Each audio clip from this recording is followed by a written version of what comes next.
What's up, guys? I go by the name of Apendule Pagate, and welcome to the DMC sessions. I'm back again, back in here, man, for another day, another dawn.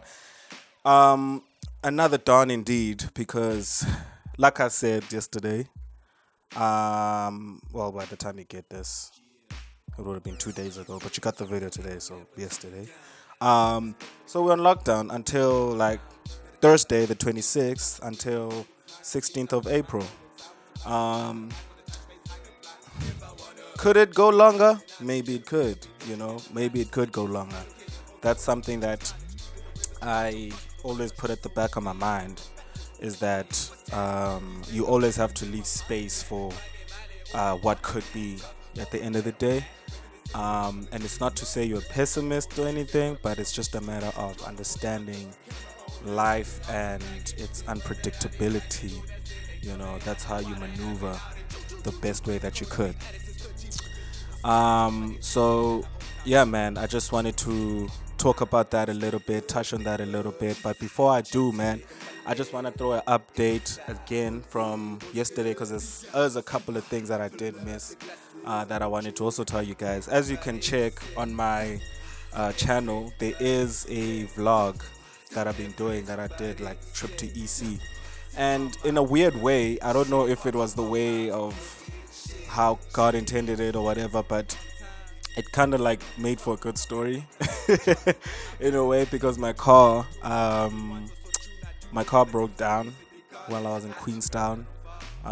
So if you want to see the full story about how that happened, you can go check out the vlog. I got part 1 and part 2 of my EC vlog in December, this past December. So there was a breakdown, and then there was a whole mission of getting that car back, because what happened was that you didn't see in that video is that we had to try and get the car to Ford in Queenstown the next day. And by the time we got there, they told us that they'll only be able to service it in January, like the 6th of January. And we needed to be out of there because we were on our way, we're 2 hours away from our destination, actually. So we're going with 2 cars, by the way, my dad's car and my car. So now we also get a hectic ass price. You know how these dealerships are, man. Like, it's like they inflate their prices like 5 times over, and I don't understand why. Like, I understand marking up, but guys, come on. Like, you don't have to kill us with the prices. So they just elevated those prices to a number, and then we thought, okay, you know what?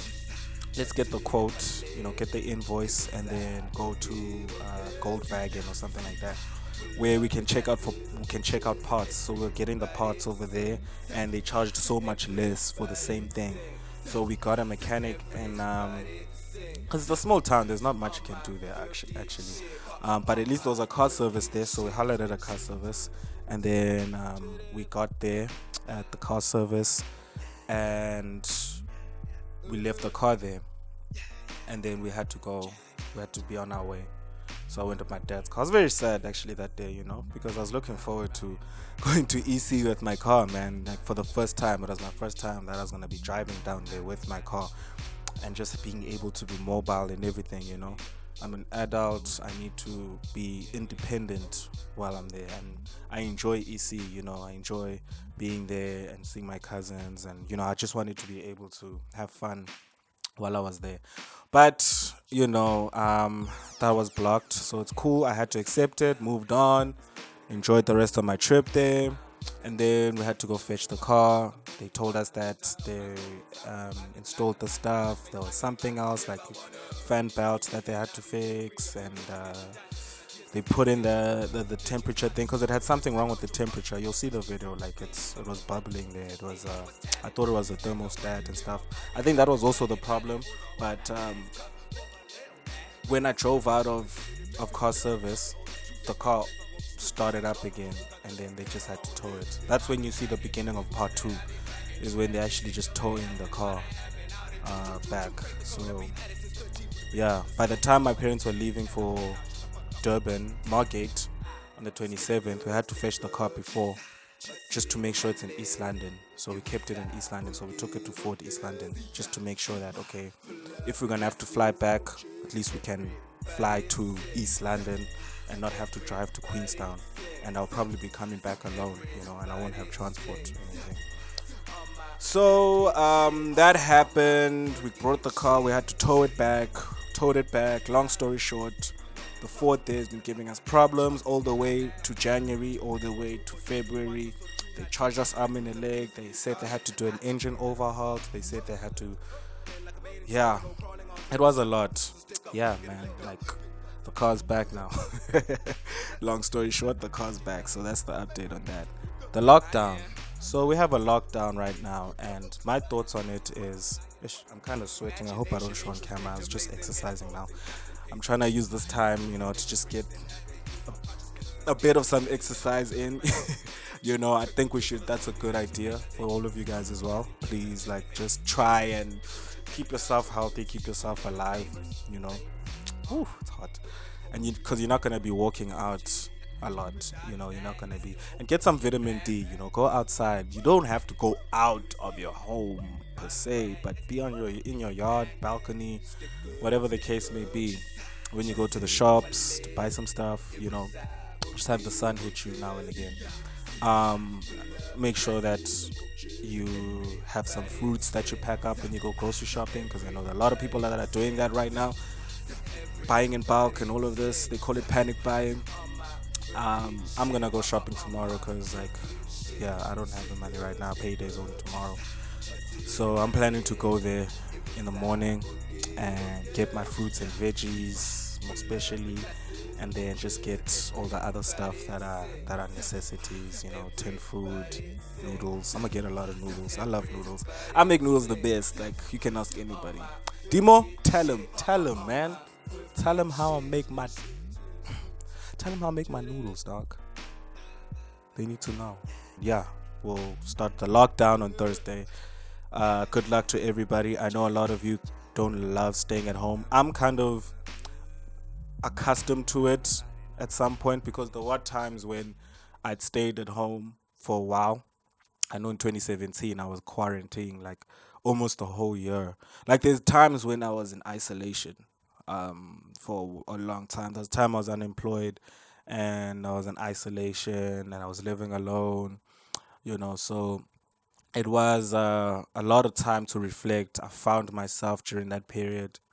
There were times that I fasted. There were times I used to pray a lot. There were times when I exercised a lot. There were times when I was doing good for me. I was being okay with living with myself. I was being okay with being introspecting myself. I don't know if I still said that right. I was doing a lot of introspection. Okay, I was doing a lot of introspection. I was doing a lot of self-evaluation. By the time I got out of there, man, I was good in self-identity. Like, you have no idea. Like, I know who I am. Like, sometimes I kind of forget. Well, it's not that I forget, but sometimes you get influenced by a lot of things. But I still have my ground, like, I still have my core. I know who I am. I know who Ape is. And that always makes my life easier now going forward. And I think that's an important thing people could discover during this period.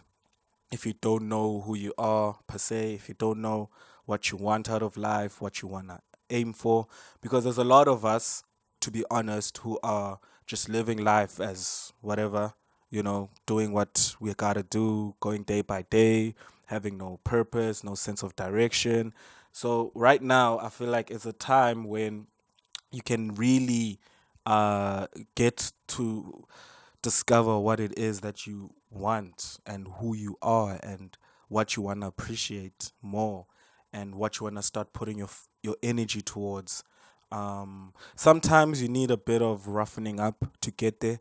I mean, there will be times when you're isolated where you kind of lose your mind in a way.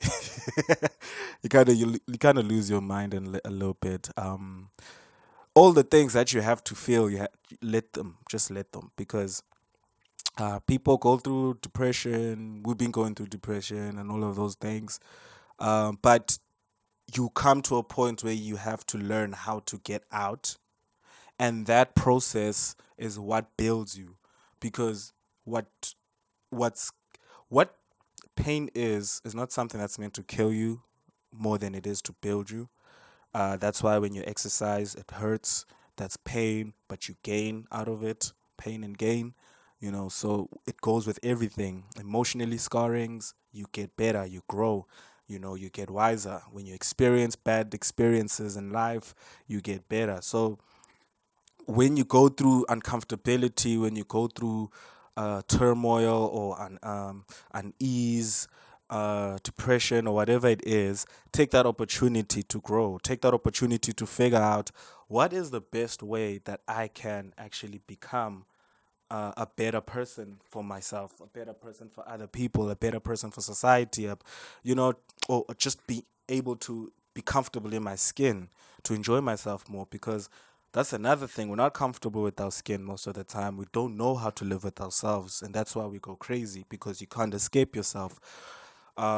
It's like a traumatic thing. Like I've seen friends, I have friends, I won't mention names, but I've seen friends that lose themselves, they lose their minds, like literally go crazy, and to a point where they would harm themselves. And that is a very traumatic experience. It's not something I've went through, but witnessing that has taught me a lot about the human mind and the psychology, and how sensitive it is, and how important it is to take care of it. This whole thing of people saying exercise, eat healthy, and all of these things is not just something to show, just to be like, oh, I live a healthy lifestyle. Oh, I look so good. Oh, look at my, my abs and shit. That's the plus. But for the most part, it's taking care of your engine. It's oiling, it's servicing your car. It's something I've learned also with my car going off. It's things that needed to be serviced that got serviced, and now it's running in running order. And it goes with yourself as well. You have to take care of yourself. Watching what you eat, watching what you do. How you take care of yourself is important. So this time, take it as you see, now I'm going in and some advice. Like I didn't plan to do that. I didn't plan to go there, but sometimes it just happens. Like yeah. Anyways, take this time to just get centered. Go into your space. Have a routine. That you set out for yourself. For example, if I'm gonna say routine, I used to have routines as well when I was alone. Um, Wake up in the morning, make something to eat. Probably like I used to make like a shake, or something that's gonna like give me energy. Because now I'm preparing for a workout. Watch something. 20 minutes in, 30 minutes in, I switch on a workout video. I start working out. After I worked out, I then chill, because that moment is nice also. Once you've worked out and you're tired and you're cooling down, that is a beautiful moment to have, because that's when you like think about a lot of things. Like your mind is open. Like it feels like all of a sudden, pa. You start thinking positive things. You have good spirit. You know, you have a euphoria. So you chill. I would say meditate. It's meditative. So you kind of go into a meditative state after you work out, because now you're just breathing. You know, you're doing breathing exercises without you knowing. And you're chilling and you're just focusing, because now you're trying to calm yourself down. And as you're doing that, you're thinking of a lot of things. So you just chill with that, and you dry up. You wait for yourself to dry. And then once you dry, hit the shower. That's also another point of meditation. So you're going from that point, you're going to the shower, you're chilling, you're washing, you think of a lot of things as well. I also used to pray sometimes when I was in there, just align myself. What do I want? You know, I lay out my frustrations, whatever you believe, guys, just do that, practice that ish, and, speak, get it out of you, because you also need to speak, because you don't have a lot of people to talk to. Your social life is kind of being reduced. So just speak, speak. Sometimes speak to yourself. You'll find that the more you speak to yourself, sometimes there's a lot of things that you start discovering. My battery just died. Sorry about that. As I was saying, I was talking about taking time out and what you gotta do, and yeah, I took a shower, part of the routine. Then after the shower, make some lunch. Now we're making proper food. Um, Used to have them Vors, eggs, the usual breakfast stuff. Had that for lunch. Chill, watch some motivational videos. I used to love some sermons as well, like TD Jakes, and used to watch a lot of other things of people who were successful. So I used to just be building myself with a lot of positive motivational things that got me going because I was getting out of being in a dark place. So I was practicing, positive thinking. And man, I won't lie to you, that worked wonders for me because by the time I got back out there, I just attacked the world, man, and I'm still attacking the world, and I'm still gonna keep attacking the world. So it's a nice teaching. It's a nice time. Like I would advise, like even people in high school, just to take a. I know parents don't agree with it and stuff, but take a gap year. Gap year is very good because that's when you're getting out of the system for a bit and you kind of come back to yourself and think and know what you want to do because you go into from school straight to school study something that you're going to do for the rest of your life. Like what do you know? Like unless you one of those people who know from beforehand, that's fine. But if you don't know, take the time out. 1 year won't harm you. 1 year compared to the rest of your life, think about it. You don't want to waste your whole life doing something because you had to do it now. Take your time with it. I know like most of us don't have that privilege to do that, but I mean, it's in the long run, it really helps. It really does. If you really take it with a good approach. So yeah, man, I think that's the good thing that you could do for this lockdown, guys. Follow the procedures. Please don't be irresponsible. The government is trying their hardest, and don't be going out and whatever they said, whatever the president said. I mean, just do what he said, and don't take this for granted. It's a good time. I'm excited about it. I think it's cool. I think it's a nice time to just breathe. Take a breather from stressful life. Take a breather from all the running around. Take a breather from all the craziness. And just be with yourself, or be with the ones you love. I think it's good, man. So just see it that way. And I think we'll be fine. Only thing we're hoping for and we're praying for is that there isn't any casualties after all of this. That's the only thing that I'm afraid of. I just hope that, you know, casualties, especially from people I know, in love, that it doesn't take lives away. I'm hearing about people who are in ICU now, and some more people being infected. So it's pretty serious, man. And I don't know where it's going. But for now, live in the now, and right now, just do what you can. We'll worry about the future when it gets here. The future will be our present, and we'll deal with our present. And that's the end of it. Thank you for tuning in, guys. That's what I gotta say about the lockdown. Shout out to the president. Shout out to the ANC. Shout out to all the other leaders in agreement. This is one of the first times when I'm appreciating our government a little bit. Well, I just had their qualms. I mean, no one's perfect, but now it's like they're showing us, okay, they can be responsible when it meets, when shit hits the fan, basically. So yeah, man, let's not go into panic mode, guys, and please stay safe, stay indoors, go outdoors to get some vitamin D now and then. But yeah, use your time productively. 21-day fast is how I call it. Fasting away from the world a little bit. I think it will be good for you. Yeah, otherwise, peace and love. Stick up, my tit in my leg, every side.